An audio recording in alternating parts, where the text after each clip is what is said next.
to this Diddy team, but we don't need this. Jesus. He's trying to make Milan great again. You know what I mean? It's like a horror film. Like, you sure he dead? I want to hurt myself, yeah. Okay, so obviously it was Thanksgiving. Happy Thanksgiving, by the way. Happy Thanksgiving, everybody. Hope That's you all. enjoy. All right, we'll see you guys next week. It was obviously Thanksgiving. My nephew, he's now 13. You know what I mean? Just started high school. He's starting to dress differently. He's starting to do his hair differently. He's getting his own vibe, his own style. Right. But at this age also starts the pushing envelopes. You know what I mean? Trying to separate yourself a little bit from the pack of the family. Got it. Find where the boundaries are. Yeah, and then go past them and see what kind of damage it causes. He said this. He said he wants to go to college, but he wants a gap year. Okay? It's a lovely company if you want to work there. Right? Yeah, I get it. They might be upset that you only want to be there a year. He said he wants to do a Carter, by the way, sponsor. By the way, what a dad joke. You've been a dad for less than 2 years. Okay, this is what the Cooligans is about. Just having fun. Oh, good God. Having good, safe fun. Yeah. Did everyone buckle your seatbelts, folks? You're not going to need it. Okay, this ride will not be bumpy. No, buddy, you're on the teacups, and we're going slow. The reason I bring that up is, could you imagine telling your family? Remember, this is a house full of immigrants. He said this in. Imagine how my mother and my aunt reacted when this young man said, maybe I'll go to college, but I need a year to myself. And then my sister was like, oh, are you going to go work or something? Are you going to go learn a trade or go work with someone? Like, if you want to be a movie producer, you're going to go intern at a studio or something. He said, no, just a year to relax. Now, you said that to a woman who went through a hard labor camp, my mother, in Cuba to get out. And I looked at him and I'm like, bro, I got your back, but you alone on this one, dog. Nah, bro. I mean, like Carter also coming from an Indian family. I mean, could you imagine? Would have been disowned on the spot. Yeah. You can't even. I know the dishonor you've put on your family working in media. Just right? Say it. Don't just nod. They can't hear. He's right. 100%. Okay, thank you. All right. Your parents are like, at 13, I was in medical school, my third year. I said doctor, lawyer, engineer. When did he hear producer? I didn't even say those syllables. Wild. Yeah, dude. Look, brave of him to say that. He learned where the line was. I think he learned pretty quickly. Like, they don't seem to be taking too well to this whole gap year idea. Gap years ain't all that. Now that I hear your side, Mom. You know what? His friends, because he goes to a big public school. I'm sure you got people from all ranges. You know what I mean? So maybe the kids he's hanging out with have gap year families. Damn, bro. You found out you ain't in a gap year family. Are you suggesting that the whites are influencing him? That's what I'm saying. All I'm saying is you need to pay more attention to how Trevor's speaking and a little less at how Devin is speaking. You know what I mean? Also, like, you got to have gap year money, too. It is a privilege. I think that's where we found that was a surprise to him, is that he assumed the way his life is now would continue into that gap year. And I don't think you know our family. I don't know. The funding stops at a certain point. Wait till someone hands you an eviction notice, fam. Why is this paper pink? I had to go to the store and buy that. Fascinating. Well, okay, speaking of your nephew, I can also mention I have a new niece who was born the day before Thanksgiving. Look at that. So we are very thankful for little London. So shout out to my brother and his wife. And I got to see the baby for a little hold. I just... my son was born. You're more comfortable holding babies now? I've never been comfortable holding a baby. I'm very comfortable. Especially fresh out? Fresh out. Not fresh out? Right out the wrapper. Nah, son. I'd be like, you need to let that cool and reheat before I touch that. It's too close to your family. But no, the mother and baby are doing well. But when I was holding her, it was just like this reminder of how small my son used to be. I mean, he's a year and a half now, but like, I'm like, was he? This is how, and this is just a reminder of like, or just letting people know like how babies are small for such a short amount of time that you quickly forget how that they were even that little and needed you to that degree. And like the amount of time, you know how they say like, oh, they grow up so fast and blah blah blah, but it's not exactly that. They do grow up fast. But it's you don't even get to remember Right. when they were that small. Because it passes so quickly. It passes so quickly that your brain is so busy changing diapers and the baby's crying and you're not sleeping and blah blah blah. That it's when they say like, hey, appreciate these moments, man, or whatever. Yeah. But I'm just hitting the siren. I'm you're not even gonna remember. Take a lot of pictures. Take pictures. Hold up $1 next to this baby. Hold up today's newspaper. Because it happens so quickly. So shout out to your family. The family Growing even bigger. It's a beautiful thing. Mine, right. So we're getting smaller. I'm losing a nephew. That kid's gonna get kicked out of the house in 3 years. Welcome to the show, everybody. We are the Cooligans. My name is Christian Polanco. Hey, I'm Alexis Guerreros. We're here as always on Yahoo Sports. Okay, Yahoo loves it when as soon as they sent us over that MP3, they're like, "Hey, I know this is gonna be put to good use." You guys aren't gonna like hit it a bunch of times, are you? But we're excited to be back after the holiday break and a lot to go over because obviously in Europe. Bro, the soccer don't stop, bro. Footy does not stop for nobody. And so, we're going to today a lot of Premier League talk because there were, some crazy results that are still shaking up the table. And we're going to talk about Major League Soccer and everything going on with the playoffs. ACLs, it's all Damn. okay. We're gonna talk about all of it. All right. We have to start today with the matchup between Liverpool and Manchester City because again, this felt a little bit like maybe one of these teams will be winning the title. Or at least with Manchester City, can they get out of this rut? Because you just feel like each game that you watch in the last few weeks, you're like, it's Man City. They're going to get out of this rut. They're going to get out of this downward spiral. Right. Liverpool's like, no. Yeah, the spiral's still spiraling. Yeah, maybe you will, but not this week. I guess the real question is, are Manchester City out of the race for the Premier League title? I'm going to say no. I saw on... It feels way too early to say it, even though no team with this many points at this stage has ever lost the Premier League. Yes. But there's something. It's just until we mathematically they are out. I'm not going to just say that they are because It's like a horror film. Like, you sure he dead? Because if I go in this other room and he's in there, no. It's just something with the. It's hard to just doubt it because the team is so good, and you figure that as when some of the players that are injured come back, they'll figure something out. But if we. We've been talking about it the last few weeks in the Champions League, and we'll talk about the Champions League matchup as well during the week. But they look bad. They don't look like Manchester City. They look like they can't figure it out. I mean, there was a moment, I think it was in the 60-something minute, where they're defending. They're obviously in their own half defending, and Bernardo Silva essentially, no one around him. The ball gets dispossessed by Liverpool and it falls to him and he just boots that thing. He's like, get it the hell out of here. Right. And I'm like, I don't think I've ever seen a Manchester City team do that, right? They usually know what to do next when they regain possession. Their game plan is to regain possession, usually higher up the pitch, but they still got it. And it wasn't like it was in their own box or anything where it was a dangerous moment. And I think what you're looking at is like a team that just doesn't have all the pieces it used to have. So you kind of got to be like, you figure it out. Like, yo, Rico Lewis, that's a right back, dog. Yeah. What's he doing as a right winger? Well, no, but he's looked pretty good wherever they put him. And that's why Pep likes him because he can play multiple positions. But but that's probably not where you prefer to have him. Right. But this decision is Gundogan and Old and Rico Lewis. As like with this, yeah, but he would go. I mean, what you're looking at here, if you're watching, so you see him be as almost the second in a double pivot. That's not where he was. Akanji would go up, right? Rico Lewis would find himself where Bernardo Silva is now. But Phil Foden. What happened to him? Player of the year last year. What happened to him? He can't get one shot on goal. The whole squad. Yeah, and it was your right back. It was Rico Lewis, it was not even on target. They're making the types of mistakes where they look like it's not even just mistakes, but they're playing with such caution.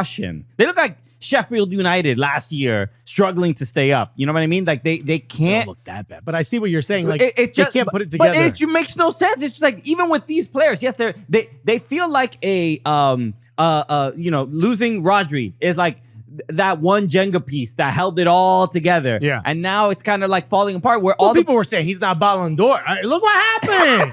Look what happened when he's gone, man. That's Ballon d'Or level. Yeah, I think there's no better argument. Yeah. This is a and look, even the decision to not start Ederson and to start Stefan Ortega.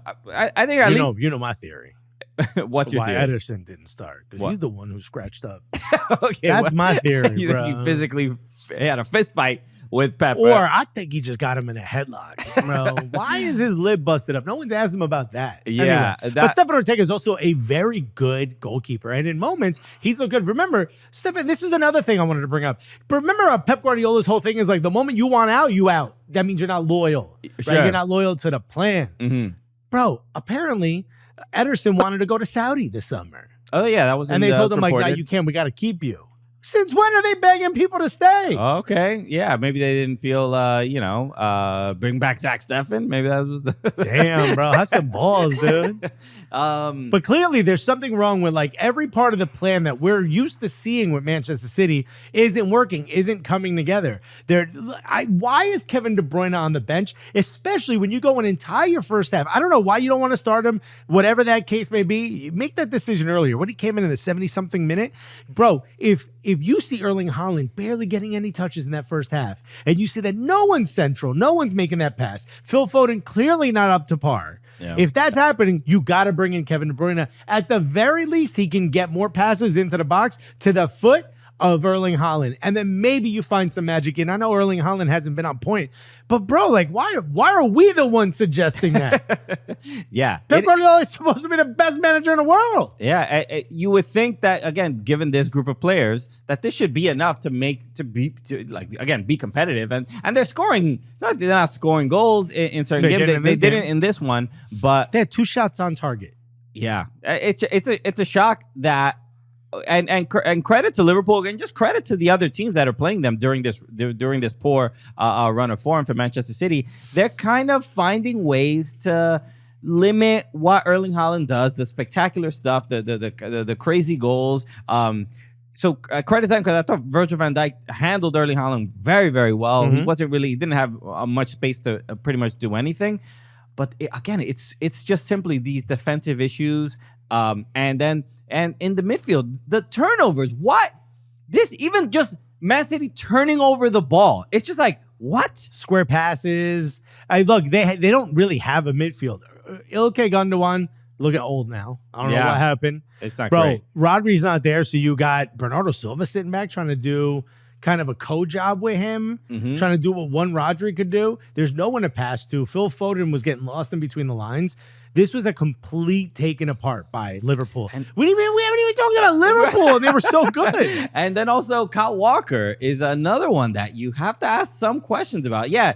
Yes, you see. But what's that first goal? Was it Gravenberch? Who scored? Gakpo. Yeah. He just completely forgets about it. But you can see Kyle Walker, he's like, he took a pick off the shoulder. No, there he is. He's there. He ain't going anywhere. Yeah. And guess he's like, you're gonna have to wake up pretty here a little bit. Well, why is he in front of me? And he does and I always look to defenders and how much accountability they take when they do give up a goal like that. Somebody gets past them, and his first instinct is to look at the assistant referee and be like, "Hey, offside. Right? You offside? Hey, offside." First instinct. As soon as he sees a guy put behind him, he's like, and it goes in, hand up, and it's just like, bro, you didn't maybe think first that could have been on you. It could have been a great run. So you don't have to defend.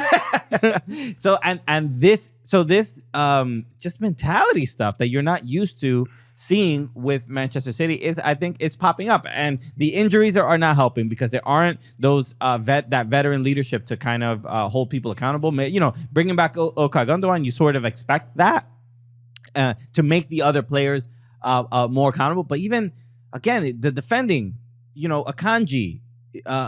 There were just moments of just like, yep, you're just jogging a little too much. It's not, and there was it was Kyle Walker and Ruben Diaz kind of having a really intense conversation after the first goal was scored. That it's just like, all right, well, something's wrong. The ship is I'm not gonna say it's sinking, but there's there seems to be holes in it, and people are You're trying taking to, on water. yeah, people sure. are trying to plug them, but they're not getting it right. I think the only chance Manchester City has of still winning the title this year is a complete collapse by Liverpool. Yeah. Because what are they, 11 points out? That's, I get it's too early, but I don't see Liverpool completely collapsing. I see them slipping. I can see Arsenal or Chelsea potentially catching them. I could potentially see that. Yeah. Not much, not by much. Liverpool looks like they're gonna win this thing. But like I said, no one would have guessed 7 matches ago that that the Manchester City would go on this winless streak, 6 losses in 7. That they'd give up 3 goals in the second half to Feyenoord. No one would have suggested that. So anything can happen. And this game has a way of being like, oh, you thought you knew everything about it? Well, how about this? Yeah. So I'd be completely shocked if it doesn't end up if it ends up being Liverpool not winning.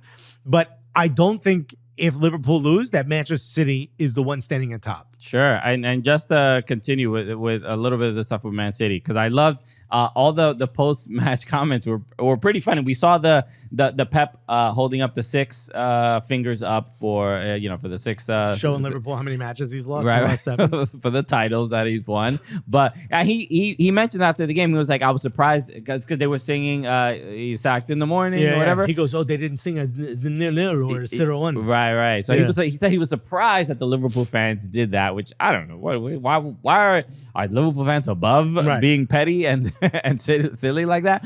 Were they supposed to chant everything's going to be all right now? But this, I wonder what you think about this approach to how the press is asking questions to Manchester City. This was Ruben Diaz after the game.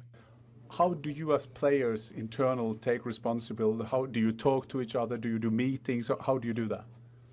You know that you're talking to one of the players of one of the teams in the world that has won the most in the recent years.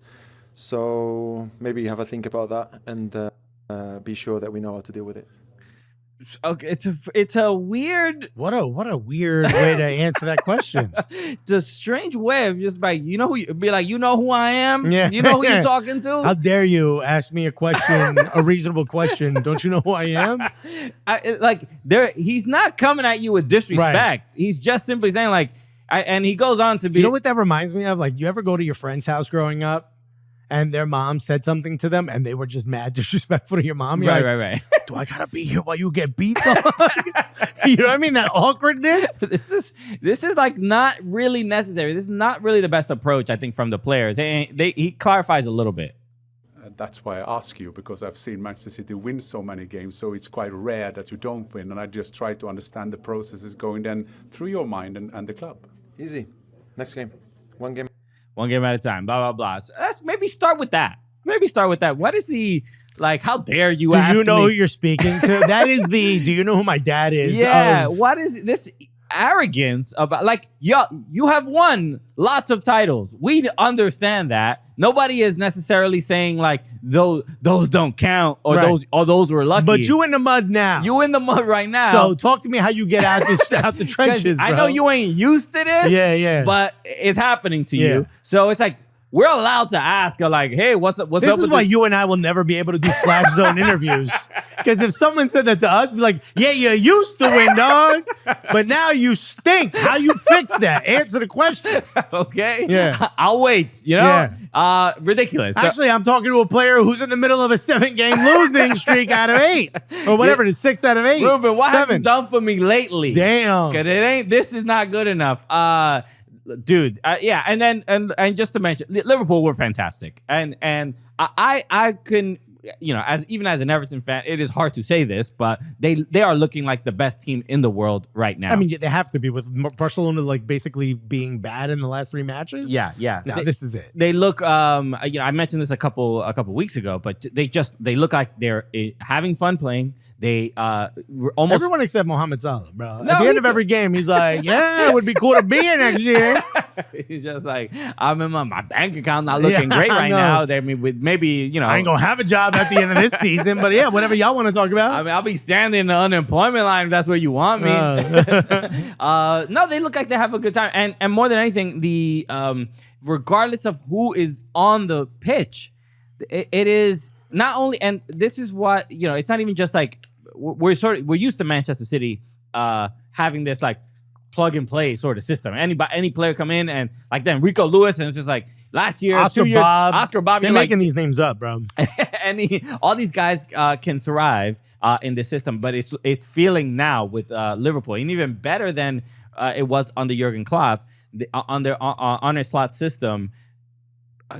Whoever comes in, whether it's Darwin Nunez, this is how you know Liverpool are good, because their fans aren't even that mad at Darwin Nunez, because he's getting chances after chance. Take another wild shot, man. I gotta have fun out there, Have bro. a good time. We're 11 points up, Darwin. Bro, Spanish Virgil van Dijk, dog.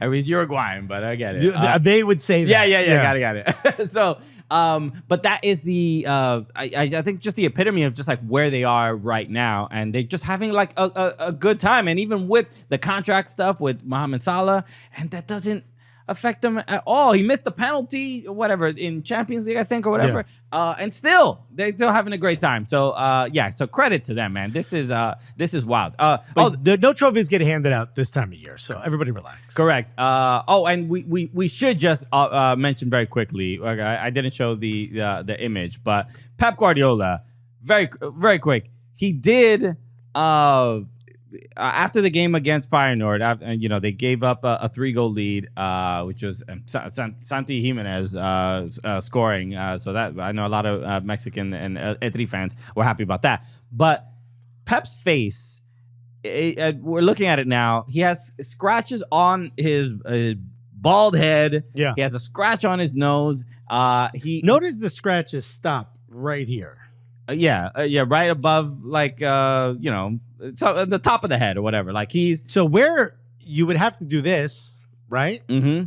If you want to believe that he scratched his own face. Okay, so this is the conspiracy. Alexis believes that Pep Guardiola got into a fight in the locker room. He was and came out. This is headlock. Look at where does that head go in a headlock? First of all, zoom in on that man's mouth. Okay, that is a busted lip. That is a busted lip. He got there's something I would say he could have bitten his lip. I don't know. Maybe he saw. Now you believe. Maybe he saw a baddie walking by and had to. He got one of these.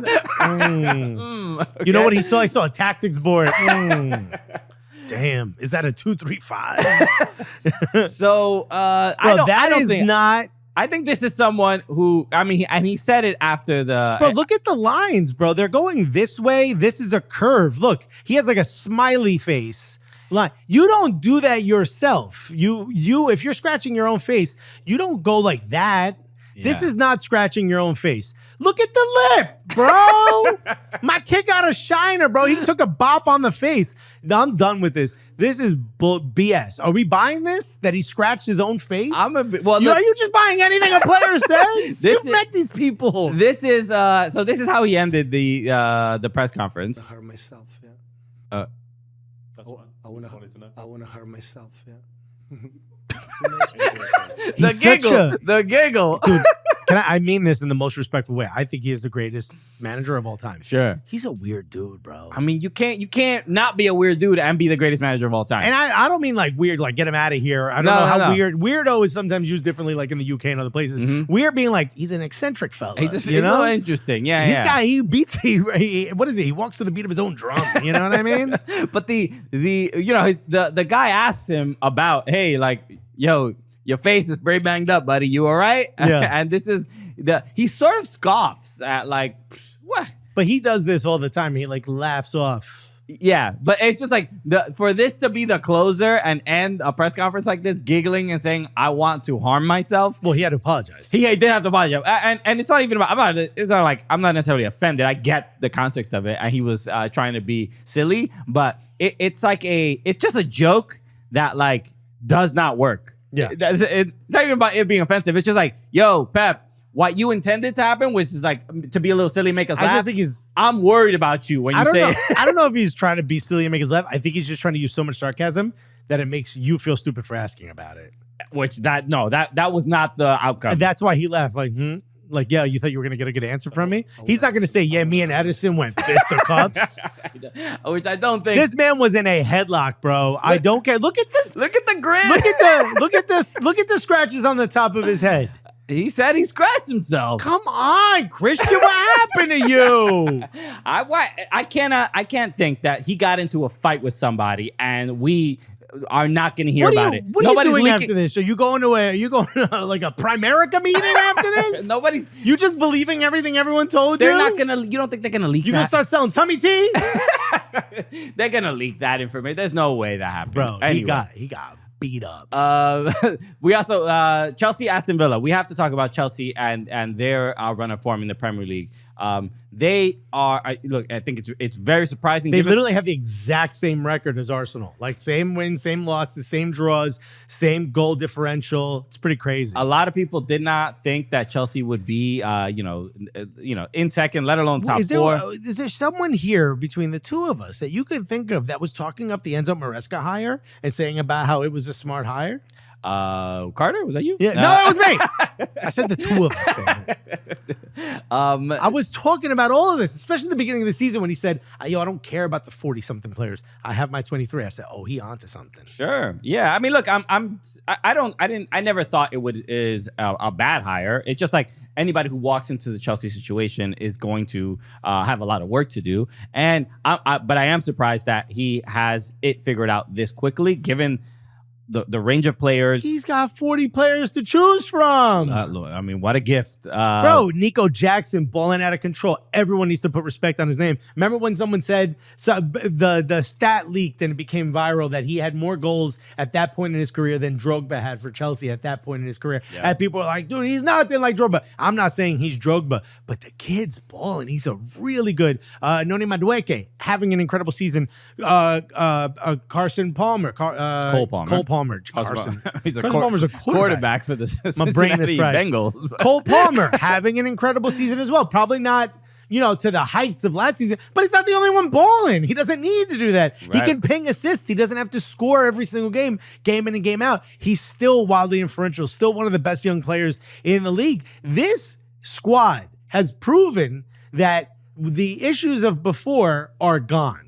Enzo Maresca has been able to completely silo this squad from all of the drama. Todd Bowley was right, yo. There it is. You never thought. Todd Bowley was right, dude. The entire time. He saw the vision. Bro, he had the vision. Y'all didn't know this was coming. Todd Bowley, Daddy Bowley, bro. This is why American owners should own every Premier League club. Facts, bro. In fact, we might now that the state oil states is out of there. There's a lot going on, bro. buddy. There's a lot going on. It's about to be every state. So look, Chelsea playing that well. I was also pretty surprised Aston Villa, not the trend continues down, not being able to score, and Ollie Watkins looks lost in front of goal, dude. I don't know. It's just usually I think Aston Villa not the strongest squad in the world, but. You figure, Martinez, he'll stop what he needs to stop and keep them in games. And he ended up, I don't know what the exact injury was, but he left at halftime. Mm-hmm. Robin Olsen came into the game for the second half, but he gave up 2 goals. Mm-hmm. And that he really couldn't necessarily. Maybe the first one, I think he could have done something on it. The one Enzo Fernandez scores the outside of the boot one. That there was not much he could do there. But overall, just the high that we had on Aston Villa seems to be kind of dissipating a little bit. We'll see if they can turn things around. But I think Chelsea the story here quietly got themselves into a championship Chelsea are good. position. But also no one's talking about them. Everyone's focused on City collapsing and Liverpool being great and Arsenal kind of finding their form again. And Chelsea good. Don't even talk about us. Yeah. We don't need it yet. They look pretty confident. Moise Caicedo looks good, bro. Yeah, he looks great. Yeah. And the goal from Cole Palmer was spectacular. Beautiful, yeah. So I think that was the number 1 golazo. I did them today. I should know that. All right. The other game that we have to, the other stuff we have to talk about, just Americans thriving in Europe, whether that's in Champions League or in their respective leagues. Christian Pulisic had another good week. Malik Tillman at PSV during Champions League was great, and Ricardo Pepi with the game winner. Right, in Champions League as well. When I look at Pulisic, I think becoming a leader on the team, right? I think he's the best. He's the most informed player that Milan have had all season. Mm-hmm. Best player, I'd probably still pick maybe Reinders or Leaus, one of those two, to be the best player on the team. Because what is the ceiling? I don't know that we've seen Christian Pulisic's ceiling just yet. right? And by the way, if this is Christian Pulisic season, he's going to be a great player in Europe for a long time. He's going to have a great career. The only thing, my only concern right now is I don't, even though he seems to be doing fine, but I don't love that he's playing different positions. It's like, all right, let's unpack that in a second. yeah. As far as whether he's the leader on the team or the best player on the team, there were stretches in the Serie A season so far where Christian Pulisic was the reason they were winning. And Christian Pulisic was by far their best player. And probably the player that, Fonseca leaned on the most, right? Maybe not how we planned it, but certainly who we needed. I think as the team starts to click and get better, Pulisic may not end up being your best player, your most trusted player, but certainly he's wildly in form right now. So much so that we have to ask, has he warranted a move to a bigger club? Or is that asking too much and he should stay there? And part of that conversation is what you're bringing up, the fact that he is moved around. But I have a counterpoint to that. He's looked good. He has. And that's kind of the no matter where you put him. Surprise that whether he's on, he's usually playing at the 10 or he's playing outright. For the U.S., he's usually on the left. Right. I assume he prefers the right wing just based on his dances and whatnot. I mean, he won't confirm, so we can't confirm. It's just either. funny. It's just funny. But I think in general, at the very least, he is upping that price, right? So now AC Milan has a decision to make of like, do we start thinking about? But if you're his agent or his manager, do you try to make that move, right? Let's say in the summer, we know Milan need money. They seem to like having the marketing capability in the US that they have, right? You see Zlatan going everywhere with them. They seem to like that. But if they get a $30, $40 million offer for him, do you move on that knowing you need money? Or for him, do you think right now staying there would be the best move? Because he is playing so well. Milan aren't necessarily having the best season in Serie A. Yeah. If he could get them into a Scudetto season, or maybe, a little bit higher up the ranks in Champions League, be one of the top teams in Champions League outside of where they are in the standings right now, because we know sort of things aren't fully fleshed out. Do you think, which move would you prefer for Christian Pulisic? So, make that jump to a bigger club or stay where you are and keep building on that? Yeah, so, I mean, well, now we're having the conversation. Is AC Milan a big club, right? Like, is it, because historically it kind of is. Yeah. Second most Champions League behind Real Madrid. Yeah, so I would say for him personally as a player, this is probably the best situation. And staying there at a club that you are appreciated, you are important, you're going to be starting, that whether it's just the physio staff, the medical staff, they're keeping him healthy. Like, that's already, I mean, that was just not the case at Chelsea. It was just every couple 4 to 6 weeks, there was always some sort of injury and he just couldn't find. And I think that's really what held him back from thriving in the Premier League. But yeah, it feels like staying is the best move because it's beneficial for him. I'm sure he's making enough money. I think he's fine there. And then, just staying healthy, playing for the U.S., playing in that World Cup. These are clearly the most important things. So he could arguably play at a quote unquote bigger club, but what will really be the benefits outside of just being like, now I play for Liverpool or United or something? This is going to upset some of the fans, but of the names of the people that were the clubs that were looking at him, one of them that sprang up recently is West Ham.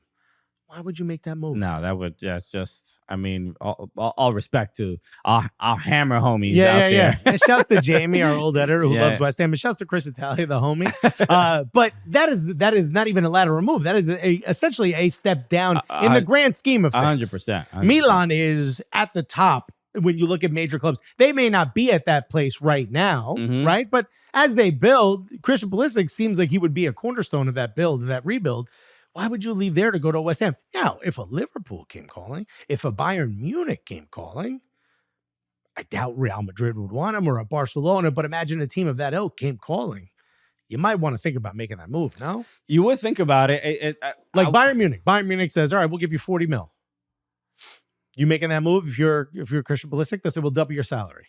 To Bayern? A year before the World Cup is in your country. No, I would make it after the World Cup, but not before. Mainly because I know what I'm going to be getting at at Milan. I know that I'm going to be playing. I know that the fans adore me. Yeah. You're comfortable. You're happy. My form is incredible. You're speaking the language, even Bro. though he already knows German, but nobody wants to remember that. Right? I think you're right. I think now is the time you stay. You keep building on this. Yeah, It's just going to be positive reactions. This was from Opta. They had tweeted out that 20 and 15, that's Christian Pulisic, 23 goals, 15 assists, is the only Serie A player to record at least 20 goals and 15 assists in all competitions since the start of the 23-24 season. I love it ends with a glow. They always do that. Opta always has like a one-word final. It's so funny. Hit you a little bit of poetry. Yeah. It's usually I'm like, that's a British guy writing this. Ain't no American ever said a glow, you know? No, this is a player that, it's not just he seems happy to be where he is. He's posting pics with his golfer girlfriend. Right. He looks happy. He's trying to make Milan great again. You know what I mean? We all, aren't we all? Don't put that on me. So incredible stuff. Just the Matteo Bonetti who said that first, by the way. That wasn't an Alexis line. Sure. So, no, but look, he's thriving there, and obviously only benefits the U.S. men's national team as well. So we love to see it. All right.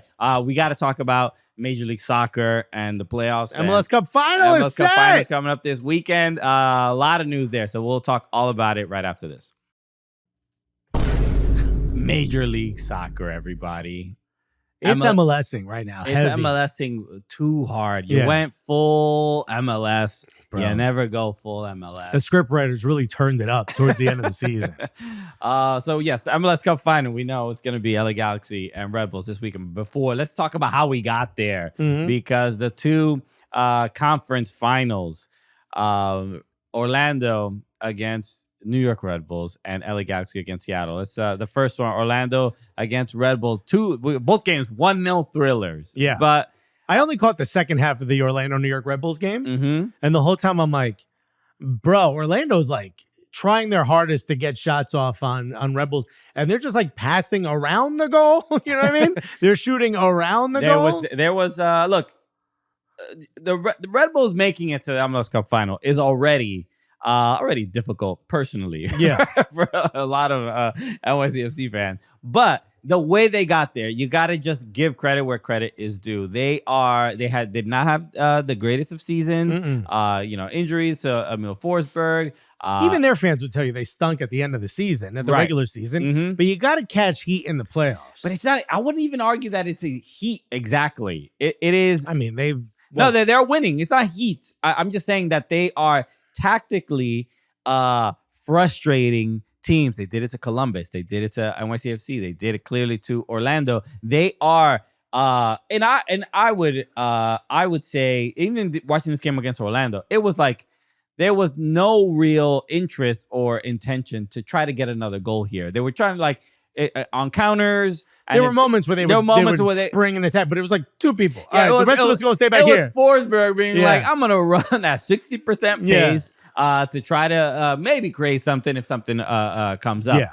But this is look, I think for a lot of fans I think a lot of fans in general of the other 29 or 28, whatever, current MLS clubs, there's not a lot of teams, and I've not heard this much from other fans of being like, I just love the way the Red Bulls play. I just love. No, I mean, if they were back in the old style of playing where it was like the heavy counter, the heavy press, and trying to get you to cough the ball up in your own half and score on you. But this was just you're not going to get past us. We're going to go 5-5-0 here and see what happens. But yeah, I guess give credit to Tolkien with the Tolkien sent in a great ball. That was a beautiful cross. Reyes gets on the end of it to score. And again, Carlos Coronel is just having the stretch of games of his career. He is playing spectacular, always getting to where he needs to be. The Nealis brothers are also playing really, really well. This is a look. Look, I get it. Everybody, we're NYCFC fans and blah blah blah. I mean, we could talk about them. We could talk about them in an unbiased way.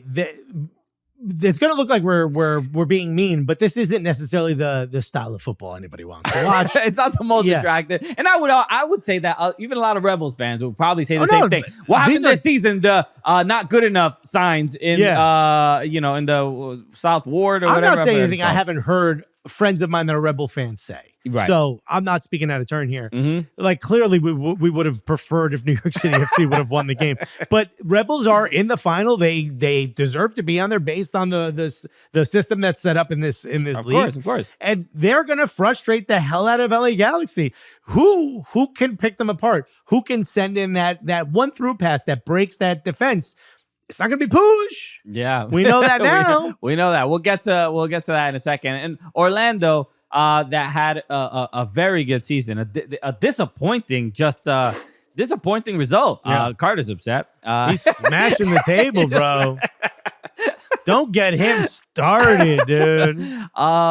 Big Orlando guy. This is again, it was just it's a little bit of a, given the season that they had, they have to feel like 100% like we missed a real big opportunity to play in the MLS Cup Final. In fact, there was a shot of Oscar Pareja, their coach, sort of on the sideline, kind of like smiling in a "what the hell is going on" kind of way. Yeah. It wasn't a "I'm having a good time" smile. It was like, "Oh no," and you could see in his mind he was thinking, "This can't be the way this season ends." Yeah. Because they were one of the better teams in the East throughout, and then when they got to the playoffs, you think if you can get rid of teams like Miami and you Especially can get at rid of teams in home, Columbus. at home. This was the next best team, I thought. Yeah, I thought so too. Yeah. There is, look, when Did you see the video of the kid crying? The kid with like the with the spiked hair and like the bandana on? yeah. Damn. And it's just like The kid was dressed like Breck Shea was his dad. You know, throughout these playoffs, it's been, if the Red Bulls score first, that's it. They're locking They it locking down. it up, we ain't trying to have a fun game of footy anymore. So and they're all pretty well versed in like dark arts. They know how to get under your skin. Yeah, They no. know how to cause some issues. I think there was like 15 to like 8 were the fouls. Like the Rebels were playing that game of like, we're gonna frustrate the hell out of you and hope that we bend but don't break. yeah, and given the players, I think it's the quote from, was it Bruce Arena? I think the one that said that, like, basically to win in MLS, like your DPs have to play well. Like in the playoffs, your best players have to be good. Yeah. And Red Bull finds ways to kind of neutralize that, and you saw that with Orlando, like Facundo Torres. There was one or two really good chances, stifled them. and Coronel stops them. But outside of that, they're defensively, they're not really putting themselves in positions to like need Coronel to make like unbelievable saves to kind of sort of stay in games. And the NYCFC game was probably the one stretch that was like, oh wow, But if Alonso Martinez is actually wearing his shooting boots, New York City FC is playing this game instead of Red Bull. But he, Coronel can what only I'm make saying the is- saves that are. But what I'm saying is he got past the defense, right? Yes. So this is also, they're playing with house money, Rebels, probably since the first round at this point. Right. Same as New York City would have been. But to beat Columbus, and NYCFC and Orlando is you've ran the it's gamut. quite wild Yeah. for them to get to So this, I'm sure they're walking in with no fear of LA Galaxy. Like I said, they're playing with house money. Like, Sure.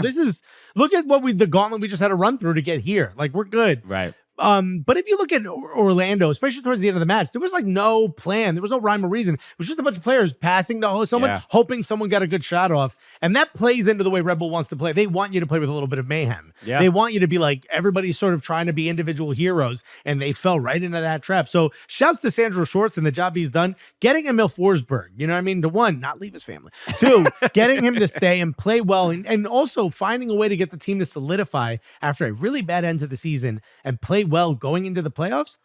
At the end of the day, you're like, that's all this league asks you to do. It's working out. So so we'll see how it goes in MLS Cup. Let's talk about the other the Western Conference Final. LA Galaxy win 1-0 after a goal from Joveljic. Towards the end of the match, you had Ricky Puig playing. You saw him at the end of the match. Everyone thought like, wow, he's emotional. Yeah, he's really emotional about getting an MLS Cup Final. Look at him. He's like, He's got a towel over his head. He's hugging the coach. It's like, oh, the one elusive trophy. Yeah, you know what I mean? This kid really cares. Yeah. But what it turns out was for half an hour, he's playing with a ruptured ACL. Yeah, this is. I mean, this is Was it ruptured or torn? torn. Yeah, I mean, they both kind of mean the same thing, but I mean, just an insane scenario, right? Like, you would imagine you tear your ACL. Nobody's gonna be mad at you if you take the day off. You know what I mean? Like, hey, we understand. So Injuries happen. Injuries happen. A sick day. And so you saw the injury. It's interesting because there was a little bit of controversy here too, because there was a foul in the 61st minute. Christian Roldan fouls Ricky Puig pretty hard, and he falls to the ground, but he gets back up. And then there's in the 63rd minute. There is a Ricky Puig is trying to win the ball from De La Vega, from Pedro De La Vega, and he kind of bumps in. I don't know if it's a bump or the way you said that was like Rolanda Vega. Yolanda Vega. Yolanda Vega. That's what it was. I was trying to remember her first name. But he shouts to anyone who knows that reference. So he tries to cut across De La Vega and takes a weird step, and you see he starts limping afterwards. But Christian Roldan, on the tweet from MLS, or either MLS or LA Galaxy, he he commented on it saying, to anyone, hopefully he heals quickly and stuff like that. But to anyone, all the haters or something that are saying that I was the one who injured him, he's like, he got injured in the 63rd minute, and it was a non-contact injury, and I fouled him in the 61st minute. But it's a little bit of like, Christian Roldan, why are you talking about this right now? Like, And then the other thing that's a little weird is that the Roldan brothers, there's a third brother who is Alex, Christian, and who's, I don't know his name if we can get it. Ezekiel? But he is the head of the medical staff at the LA Galaxy. Ooh. So there's a little bit of like, were you talking to your brother about this? Like, why are you? Does that matter though? It doesn't really matter per se, because I don't think Christian Roldan is the reason he got injured, or at the very least, he didn't injure him. And right. He's not. What's his name? Cesar Jr. Cesar Roldan. Bro, the whole family finding jobs in MLS. It's crazy, bro. But it is I just say this I pointed out just to say this, that Christian Roldan does not need to defend himself here. We all understand it's part of the game. Injuries happen. Nobody is assuming that he was even trying to injure anybody intentionally or whatever. So it's just it causes more trouble than you need by defending yourself here, because there was nothing nefarious to even really comment on. So can I ask you a question? Okay, go for it. This is your show too, so go. Okay. I'm trying to do it, but there's no audio. I have to press the button. Is this the worst case scenario for Apple TV Plus? This MLS Cup Final? Worst case scenario? No. Think about it. I mean, it's not Stop great. it. Ricky Puig, probably the biggest name, not going to be there. I guess Marco Royce is there, but he ain't done nothing since he's been there. New York Red Bulls don't really have stars. Emil Forsberg is like not I need to sign up for the subscription to see Emil Forsberg, right? Neither is Pansil or Peck, even though all three of them are having great years. How much of an impact is Puig making either when it comes to marketing and interest? I mean, like probably the biggest name out of all the ones I mentioned. No? Out of the ones I mentioned, is he not the biggest name? He is, but us MLS sickos are going to watch it whoever plays. It's not really going to... Carter's like, why are you pointing at me, dog? Okay. I would say this is the best case scenario out of the four teams, right? Like, you'd rather this than Orlando, Seattle. Wait, why? Just because of like two big markets. The markets, the two biggest markets. Yeah, I could see. From a marketing perspective, you can understand. Does that matter still if it's an OTT? But I mean, it's going to be on. It's on Fox as well. It's going to be on Fox as well. Sure.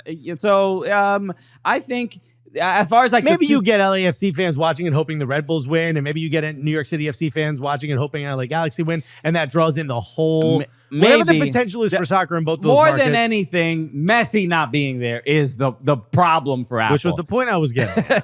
So that is really any others. You think they make Messi show up? do a little stand there with his mate. That'd be great, just a little cameo. Yeah. No, I mean, this is a but look, but credit to LA Galaxy here and Ricky Puig, because the not only did he play for 30 minutes on a torn ACL, but delivers the game-winning assist, to Joveljic. A beautiful layoff. So it makes me think of two things. It's like saying got it out for MLS Cup Final? no. It's like, Ricky, you did the 30, you can't do another 90. Get on ice until the game. Take a little Tylenol extra strength and get out there. No, it makes me think of two things. I mean, the warrior that Ricky Puig is. Yeah. I mean, and people still Which I did not think he had it in him. People still comment on the clip. We had a viral clip talking about Ricky Puig because when he first got to the league, and his first, like, I don't know, it was like 10 or 12 games, he had like 1 assist and no goals, and you had said maybe this is your level, maybe MLS is your level, and he's clearly proven, us included. At that time, though, I think I was right. At the time, he was not very good. Yeah, and he also has soccer fans outside of this country are just not good with sarcasm. No, not at all. They just don't get it, bro. You can't joke around like that. But so first of all, I was thinking like unbelievable, a warrior to be able to do this, to play on a torn ACL for 30 minutes and be the reason your team won. And then the other thing I was thinking, what does it say about Major League Soccer that he could play for 30 minutes on a torn ACL and still deliver the game-winning assist? Bro, defending needs to be ratcheted up a little bit. I mean, beat me. You could beat me. Yeah. With both knees functioning. Yeah, you can't beat me with a torn ACL. The Sounders players have to be like, yo, he cooked us on a torn ACL. And it wasn't like he was just standing around, kind of waiting to receive the ball. Ricky Puig is at his heat map. Is goddamn every single corner I think of that's the pitch. what stopped him from really feeling the injuries. He kept it warm. He didn't stop running until the end of the game. That's when he was like, ah! The adrenaline was incredible. So yeah, unbelievable performance from him throughout the entire game. I mean, like, and Seattle, Stephen Fry made a couple really great saves as well. But the not buckling under that pressure with the Sounders team that will frustrate you, and they frustrated LAFC and they couldn't figure it out, and it just, they waited them out long enough, and Jordan Morris gets the winner against LAFC, and they just couldn't do that against the Galaxy. So yes, MLS Cup Final this Saturday, 4 p.m. Eastern time. Galaxy against the Rebels, are two OG teams. Look, I mean, we all, I mean, up the Galaxy, you know what I'm saying? Bro, I'm part of the riot. I'm part of the riot for this big weekend. fan since day one. I've always been. I don't know about you. I've been saying like LAFC who? But what do you think? What do you think? Because look, obviously NYCFC fans are talking about this a lot, because a lot of people don't want to see NYCFC fans don't want to see, even Union fans, even DC United fans, probably. Right. It's been what, 31 years? No. Oh, that they've said, right? Isn't it 31 or 29 years? No. That they've, since MLS started. 1996. Yes. So what? We're at 30. We're at 29 years. What year is it? 2004. 24. Well, I'm getting close. Did I suffer a head injury? Find out on the next episode. But the last time they were in MLS Cup was in 2008. Yeah.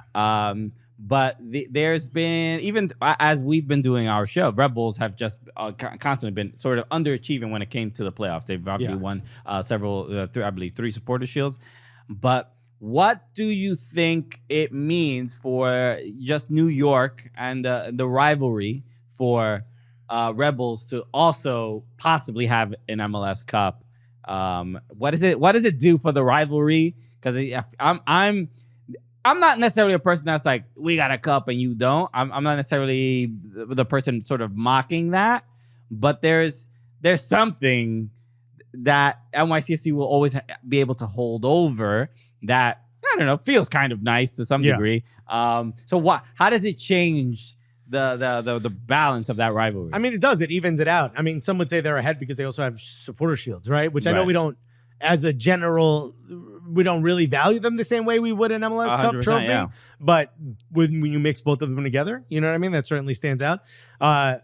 But I don't know. Does it renew the rivalry a little bit? I'm not necessarily sure. I think the rivalry is in a really good place. Okay. I think it's balanced out a little bit more. And I'm a fan of both teams being at their most powerful, right? Because I think it makes the rivalry better. Mm-hmm. So I think it's evened out a little bit. When in the early years, it was like, all right, the Hudson River Derby, so to speak, trophy would go much more to Red Bulls in the beginning than it ever went to New York City FC. Yeah. And there's obviously some really big losses in there. But for New York Red Bull fans, who've been suffering for a very long time, they got a couple supporter shields, but they never won that cup, that cup that eludes them.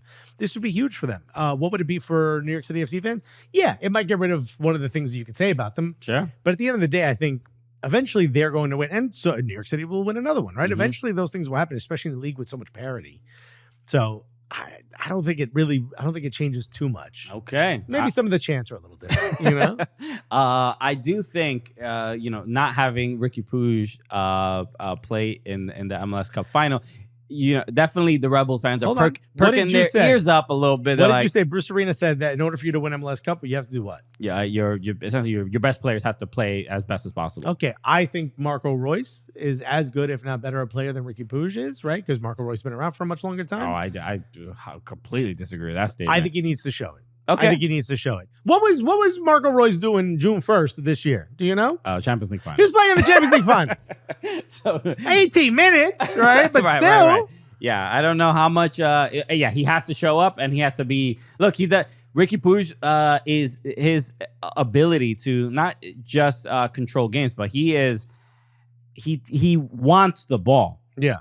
And he wants to be the conductor. Yeah, and Galaxy are going to need somebody to step in that role a little bit. And whether even if you just counter with Pencil, which looked good before they figured out what to do with Jovic and Peck. And I think if Red Bulls score first, I don't think Galaxy can win this game. But and Ricky Puig being injured, the emotion behind that, the inspiration that it's going to give to the other Galaxy players, I think is going to be tremendous. So that is something also that the Red Bulls have to compete with, even though Ricky Puig... And it's going to be in LA. It's going to be on the road, which I know they don't really have a problem playing on the road, but an MLS Cup Final in LA, the team that's won it more than anyone else, it's going to be interesting. It's going to be interesting for sure. It certainly makes me want to watch the game more. Okay. Look, what a commercial. LA versus Orlando, probably not the most salacious game. LA versus New York, there's a little bit. There's a little bit of something there. Let's see. I don't know if it's a Biggie and Tupac TiVos. Oh wow! Damn. Bring up that beef.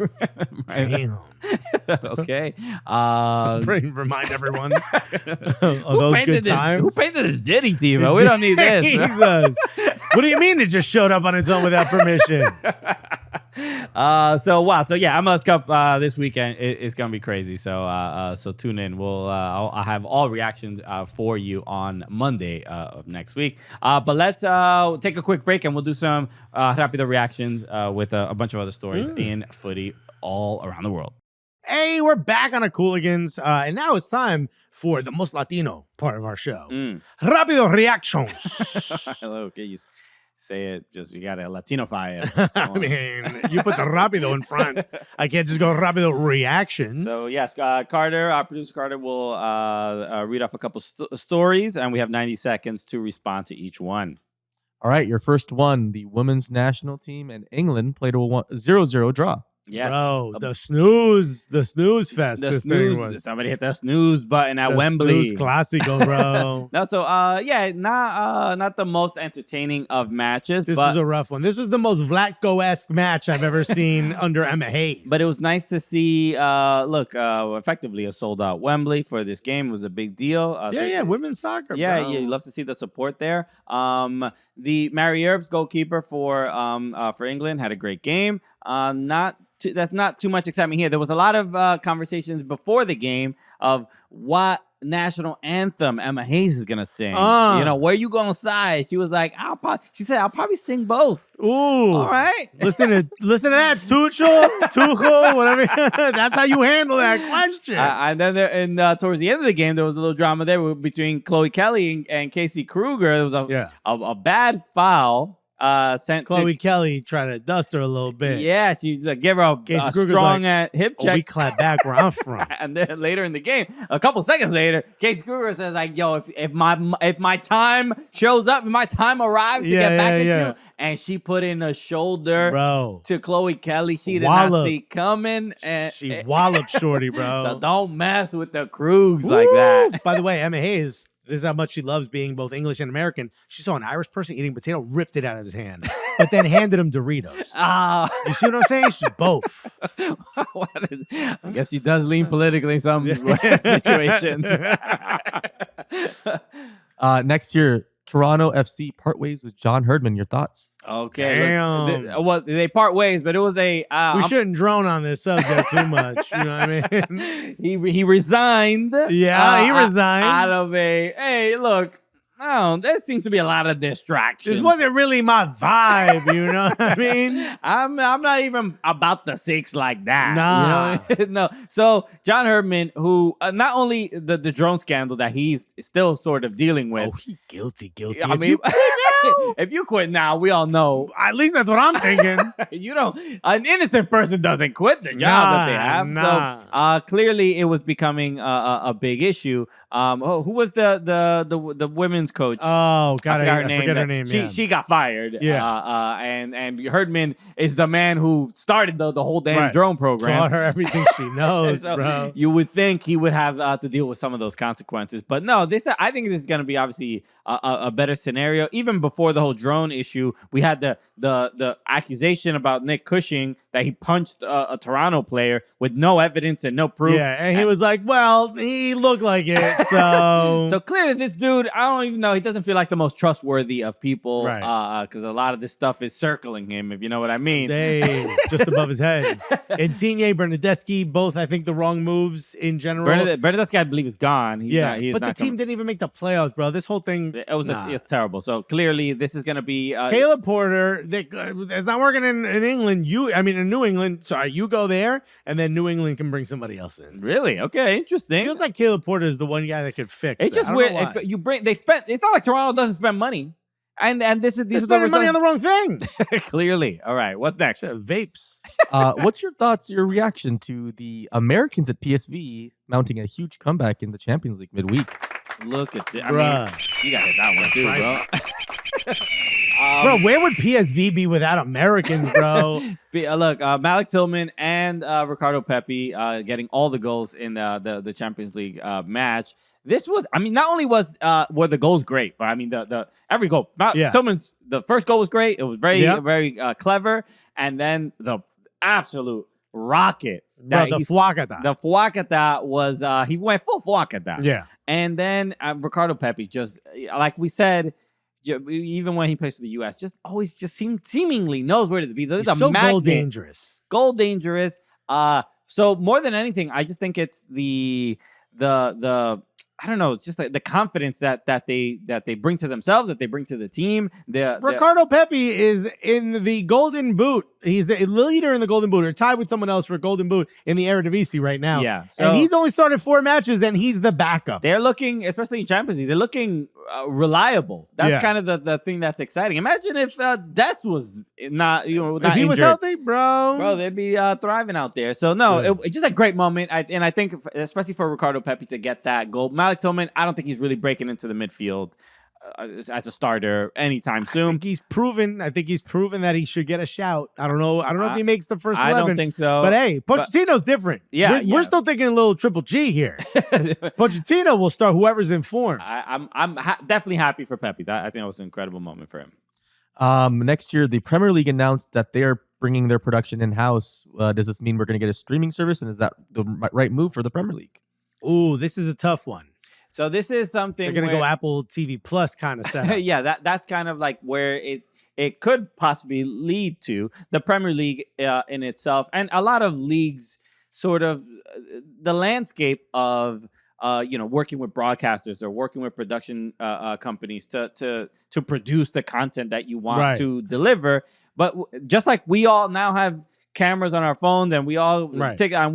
Saying we could do it for them? I'm just saying, but that we're all semi-delusional and being like, I got a camera right here.